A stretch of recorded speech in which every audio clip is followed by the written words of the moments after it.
Jasmine വേദനയോടെ ദിവസങ്ങളാണെന്നറിയാം, ആ സമയം സംസാരിപ്പിക്കുന്നത് ശരിയല്ലെന്നും അറിയാം. പക്ഷേ എന്തെങ്കിലും ഒരു നീതി കിട്ടണമെങ്കിൽ വേദനയാണെങ്കിലും സംസാരിക്കണമെന്നത് നമ്മുടെയൊക്കെ ഗതികേടാണ്.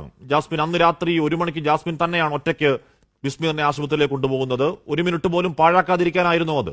ശ്വാസം മുട്ടി അസ്വസ്ഥനാകുന്ന ബിസ്മീറിനും ആ അടഞ്ഞ ഗേറ്റിനുമിടയിലെ താങ്കളുടെ ഓട്ടം കാണുന്നവർക്കൊക്കെ വേദനയാണ്. പിന്നെ ആ വാതിൽ തുറന്ന് അകത്ത് കയറി ഡോക്ടറുടെയും സിസ്റ്റർമാരുടെയും ഒക്കെ സമീപനം എങ്ങനെയായിരുന്നു ജാസ്മിൻ? അകത്ത് കയറിയിട്ടും അവരൊന്നും ചെയ്തില്ല. രണ്ടുപേരും സിസ്റ്ററും ഡോക്ടറും കൂടെ സോഡിയം കുറഞ്ഞതാണോ കാൽസ്യം കുറഞ്ഞതാണോ എന്ന് ചർച്ച ചെയ്യുന്നതല്ലാതെ ഒന്നും ചെയ്തിരുന്നില്ല. പിന്നെ ഞാനാണ് പറഞ്ഞത് ആവി കൊടുക്കാനായിട്ട്. അപ്പോൾ സിസ്റ്റർ വെറുതെ ഒന്ന് സ്വിച്ച് ഓൺ ചെയ്ത് ആവി തരുമായിരുന്നു. ഞാൻ വീണ്ടും ആവശ്യപ്പെട്ടതിന് ശേഷമാണ് ഓക്സിജൻ തന്നത്.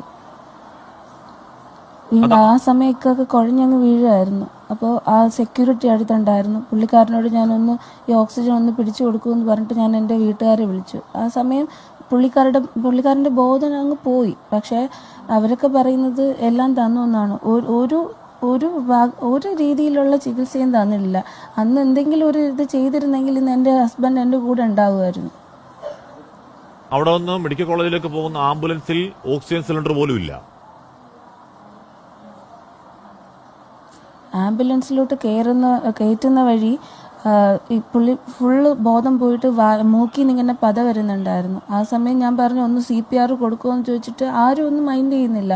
അപ്പോൾ അവിടുത്തെ നഴ്സ് എന്നോട് പറഞ്ഞു ഒന്ന് നോയിക്കൊണ്ടിരിക്കാതെ പിടിക്കുമെന്ന് പറഞ്ഞു. അങ്ങനെ എന്നോട് ദേഷ്യപ്പെട്ടു. ഞാനിവിടെ ചേർന്നാണ് ആംബുലൻസിലോട്ട് കയറ്റിയത്. അത് വെറും ഒരു ഓട്ടോറിക്ഷ പോലെ എന്ന് പറയാനേ ഉള്ളൂ. അവിടെ ഓക്സിജനും ഇല്ല, ഒന്നുമില്ല. ആ സമയത്ത് CPR എങ്കിലും ഒന്ന് കൊടുത്തിരുന്നെങ്കിൽ നമുക്ക് ആ ഒരു സമാധാനമെങ്കിലും ഉണ്ടായിരുന്നു. അതും കൊടുത്തിരുന്നില്ല. ആംബുലൻസിലാണെങ്കിൽ ഒരു സൗകര്യം ഉണ്ടായിരുന്നില്ല. അവർ പറയുന്നത് പട്ടി കയറാതിരിക്കാനായിട്ട് ഗ്രില്ല് അടച്ചിട്ടെന്നാണ്. 3 ഗ്രില്ല് അകത്തുനിന്ന് മൂന്ന് വാതിൽ പൂട്ടിയിട്ടാണ് അവർ നിൽക്കുന്നത്. ഒരു പട്ടി 3 വാതിൽ കടന്നങ്ങ് അകത്ത് കയറുമോ? ശരി, പട്ടിയാണെങ്കിൽ പുറത്ത് വന്ന് നിൽക്കുന്നവരും അവർക്ക് പട്ടിയെ പോലെയാണെന്നാണ് എനിക്ക് തോന്നുന്നത്. അല്ല, പട്ടിയെ പോലെയല്ല, പട്ടിയേക്കാൾ പട്ടിയുടെ അത്ര വില പോലും കൊടുക്കുന്നില്ല. അതുകൊണ്ടാണല്ലോ അങ്ങനെ കാണിക്കുന്നത്. ജാസ്മിൻ ഈ പറയുന്ന അവിടെ നിന്ന് ഈ ദൃശ്യങ്ങൾ കാണാം. ജാസ്മിൻ ശ്വാസം മുട്ടുന്ന ഭർത്താവിന്റെ അടുത്ത് നിന്ന് ഈ ഗ്രില്ലിലേക്ക് വരുന്നതും അങ്ങോട്ട് പോകുന്നതും പിന്നെ വരുന്നതും പോയി നെഞ്ച് തടവി കൊടുക്കുന്നതും തിരികെ വരുന്നതും ഒക്കെ കാണാം. അവിടെ നിന്ന് ആവർത്തിച്ച് വിളിക്കുന്നുണ്ടല്ലോ. ഭർത്താവും ബിസ്മീറും അവിടെ നിന്ന് കരഞ്ഞു പറയുന്നുണ്ട്. എന്നിട്ട് അകത്തുനിന്ന് ആരാണ് പുറത്തേക്ക് വരുന്നത്? അവർക്ക് പെട്ടെന്ന് ഗ്രില്ല് തുറക്കാൻ പറ്റിയോ? 3 ഗ്രില്ലും